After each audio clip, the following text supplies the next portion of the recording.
créé l'association, j'ai créé le cadre juridique. Bon, et c'était important pour moi parce qu'il y avait beaucoup de travail qui avait été fait par le père et la mère de Fidji, dont on a parlé tout à l'heure. Et puis derrière, Christian de Kerangal et Guillaume Fiastre. Bon, le père et la mère, mais il n'y avait pas de problème de PMA à l'époque. C'est devenu une priorité maintenant. Donc il fallait lancer la concrétisation de l'activité, donc récupérer des membres, les faire adhérer, leur faire payer quelques milliers d'euros de cotisation pour pouvoir faire fonctionner l'association. Et l'essentiel de mon boulot, ça a été pendant la première année de recruter des adhérents.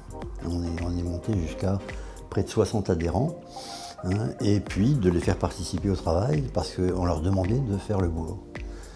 L'idée était mûre à l'époque parce que les gens de l'immobilier voulaient être considérés comme un actif normal, ce qui n'était pas du tout le cas.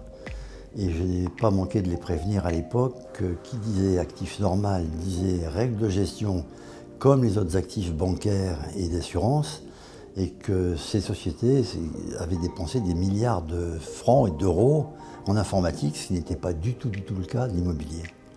Donc je leur ai prévenu qu'il fallait faire un gros effort. Et j'ai vu ce matin que l'effort était encore à prolonger parce que le retard était absolument considérable.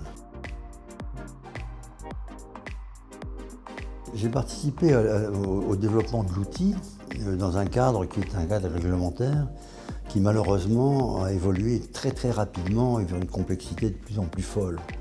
Donc le retard qu'on avait au départ, il est encore existant aujourd'hui, il va demander de gros investissements.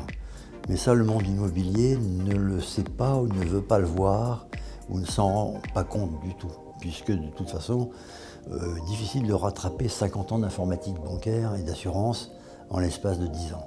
Mais les efforts sont assez considérables et sont les mêmes que ceux qui agitent actuellement les sphères bancaires avec les besoins de compliance qui sont absolument déments, quoi. La remise de trophée était très bien. C'était ce qu'il fallait faire. Parce que les gens dont on a parlé ce matin ont travaillé depuis, Christian Kerangal l'a dit, 2002-2003. Ça se passait le soir, en dehors des heures de travail. C'était complètement bénévole, complètement gratuit.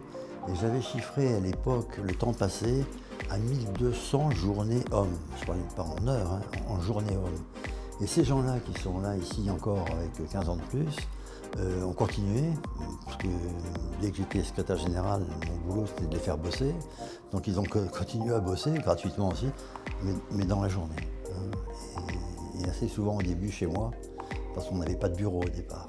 On a eu des bureaux qu'en 2013. C'était une très belle équipe et c'était vraiment très bien de les récompenser presque tous, parce qu'il y en avait quand même beaucoup plus qui ont participé. Mais enfin bon, là c'était vraiment la cheville ouvrière, c'est eux qui ont créé le standard. Il n'y a pas photo, c'était remarquable. J'ai jamais vu ça dans aucune industrie.